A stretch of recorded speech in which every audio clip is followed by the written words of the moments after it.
Hello বন্ধুরা, রোহন কিচেনে আবার একটি নতুন পর্বে সবাইকে জানাই স্বাগত। আজকে একদম অন্যরকম ডাল সবজি নিয়ে চলে এসেছি। এটা অনেকে অনেক রকমভাবে বানায়। আজকে আমি এটা মুসুর ডাল দিয়ে মোচার ঘন্ট বা মোচার ডালনা বানাবো। তো কিভাবে বানাচ্ছি দেখে নিন। এটা দারুণ একটি রেসিপি। তো চলো প্রথমে মোচাটা ছাড়িয়ে নেই।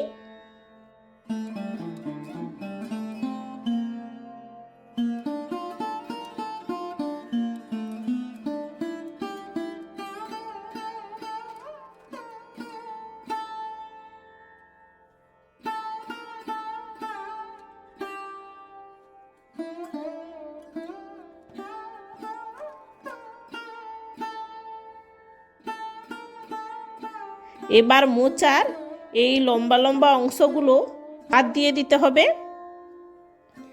এগুলো খুবই শক্ত ও শরীরের পক্ষে ক্ষতিকারী। এবার সব মোচাগুলো ভালো করে ছাড়িয়ে নেব। এবার মোচাগুলো কেটে জলে ডুবিয়ে রাখবো 5 মিনিটের জন্য। 5 মিনিট পর মোচাগুলো সেদ্ধ করে নেব, যাতে মোচার কষ জলটা বাড়িয়ে যায়। তো মোচার ডালনা বানানোর জন্য কি কি লাগে দেখে নিন।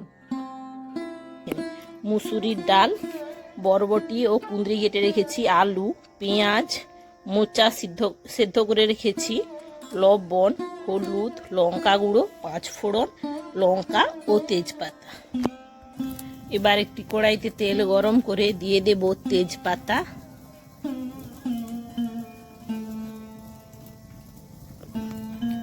এবার দিয়ে দেবে 5 ফোড়ন ও শুকনো লঙ্কা। দিয়ে ভালো করে মশলাটা ভেজে দিয়ে দেব পেঁয়াজ কুচি।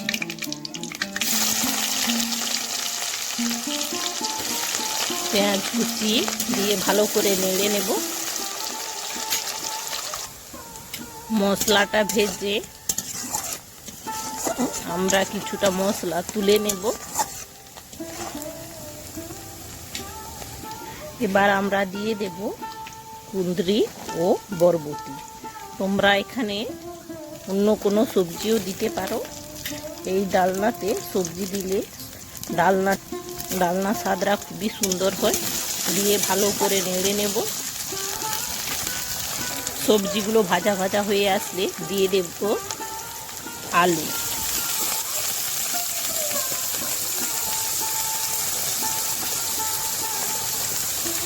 আলু দিয়ে ভালো করে নেড়ে নেব।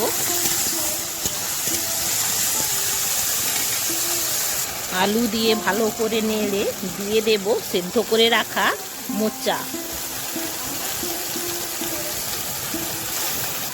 দিয়ে ভালো করে নেড়ে নেব। মোচা দিয়ে ভালো করে নেড়ে মোচা দিয়ে দেব ধুয়ে রাখা ডাল। ধুয়ে রাখা ডাল দিয়ে ভালো করে নেড়ে নেব। ডাল দিয়ে ভালো করে নেড়ে দিয়ে দেব লবণ। লবণ দিয়ে ভালো করে নেড়ে নেব। এবার দিয়ে দেব হলুদ।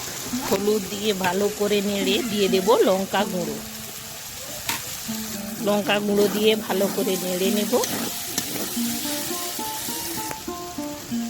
ভালো করে নেড়ে দিয়ে দেব পরিমাণ মতো জল।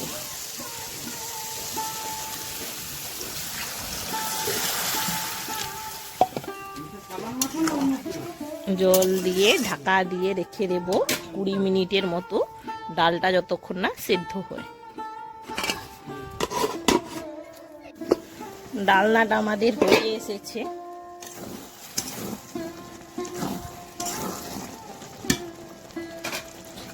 আমরা যে কিছুটা ভাজা মশলা তুলে রেখেছিলাম সেটা দিয়ে ভালো করে নেড়ে নেব।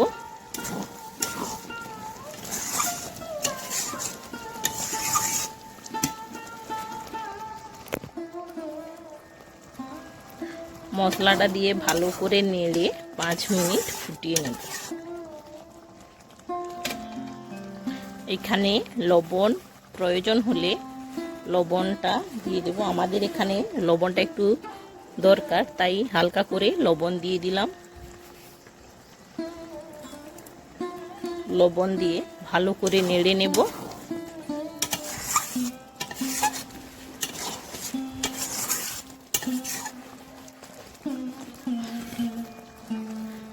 ডালনাটা আমাদের হয়ে গিয়েছে, এবার আমরা নামিয়ে নেব। আমাদের রেডি মোচার ডালনা। আজকের এই রেসিপিটি কেমন হয়েছে প্লিজ কমেন্ট বক্সে জানিয়ে যেও। রেসিপিটি যদি ভালো লেগে থাকে অবশ্যই লাইক ও বেশি বেশি শেয়ার করে দেবেন।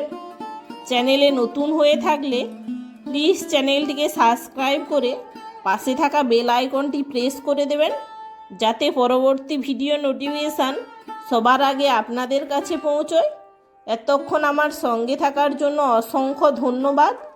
দেখা হচ্ছে আবার একটি নতুন কোনো ভিডিও নিয়ে। ততক্ষণ ভালো থেকো, সুস্থ থেকো।